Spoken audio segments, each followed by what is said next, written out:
তিন ধরনের মানুষকে কখনোই বিশ্বাস করবেন না। নাম্বার 1, যে আপনার বিশ্বাস একবার ভঙ্গ করেছে, তার মানে তার বিশ্বাস ভঙ্গের একটা ট্রেড আছে, অভ্যাস আছে। তাকে আবারও যদি আপনি বিশ্বাস করেন, সে আবারও সেই বিশ্বাস ভঙ্গ করতে পারে। হ্যাঁ, সুযোগ দেওয়ার অপশন যদি থাকে অবশ্যই দিতে পারেন, কিন্তু সাবধানে দিবেন। Once a liar always a liar. Number 2, যে মানুষ সবসময় আপনার সামনে অন্যের বদনাম করবে, তিনি স্বভাবতই একজন জাজমেন্টাল পারসন। হ্যাঁ, কোনো একটা ইনসিডেন্ট বা কোনো একজন দুইজনের কথাবার্তা আমরা সবাই কম বেশি আলোচনা করি নিজেদের লোকের সাথে, কিন্তু কন্টিনিউয়াস যদি আপনি দেখেন তিনি সবার কথাই আপনার কাছে খারাপ বলছে, সবারই কোনো না কোনো সমস্যা তার চোখে ধরা পড়ছে, তার মানে আপনি এই ব্যাপারে নিশ্চিত থাকেন যে আপনার বিষয়েও তিনি অনেক সুন্দর করে নিশ্চয়ই অনেক বর্ণনা অন্য কারোর কাছে দিয়ে থাকবেন, কারণ এটা তার স্বভাব। তৃতীয়ত, সেই ব্যক্তি যে দেখবেন আপনার সামনেই হুট করে কোন একজন মানুষের সাথে একটা মিথ্যা বলে ফেলছে।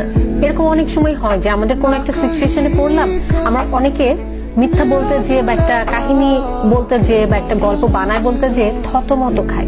মানে সেই সকল মানুষের আসলে এই ধরনের স্টোরি মেকিং বা মিথ্যা বলার অভ্যাস নাই, এই জন্য তারা সঠিকভাবে উপস্থাপন করতে পারে না। বাট এটার অপোজিট আবার দেখবেন, কিছু মানুষ কিছু কিছু সিচুয়েশনে একদম চোখে চোখ রেখে হুট করে একটা গল্প বানায় বলে ফেলে, একটা মিথ্যা বলে ফেলে। মানে এইটা তাদের একটা এফিসিয়েন্সি বা আর্ট বলতে পারে। তো এই সকল মানুষ কিন্তু বেশ ডেঞ্জারাস, কারণ তিনি এই ধরনের সিচুয়েশন ট্যাকেল দিয়ে অভ্যস্ত, এই ধরনের মিথ্যা বলে, এই ধরনের স্টোরি মেক করে এবং কনফিডেন্সের সাথে মিথ্যা বলে তারা অভ্যস্ত। তো এই ধরনের মানুষ কিন্তু যেহেতু অন্যের সাথে স্টোরি মেক করতে পারছে আপনার সামনে ইনস্ট্যান্টলি, সেম কাজটা হয়তো আপনার সাথেও সে বা তারা করতে পারে। এই ধরনের মানুষকে ট্রাস্ট করার আগে 10 বার চিন্তা করবেন। আসলে মানুষকে বিশ্বাস না করে তো আসলে বাঁচা সম্ভব না।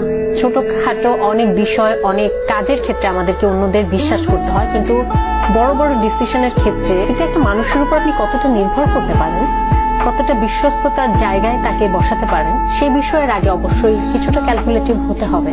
বিশ্বাস ভঙ্গের যন্ত্রণা নিয়ে বাঁচার থেকে বিশ্বাস করার আগে বুঝে শুনে বিশ্বাস করাটা গুরুত্বপূর্ণ। এতে জীবনে অনেক আনওয়ান্টেড আননেসেসারি ঝামেলা থেকে বেঁচে থাকা সম্ভব।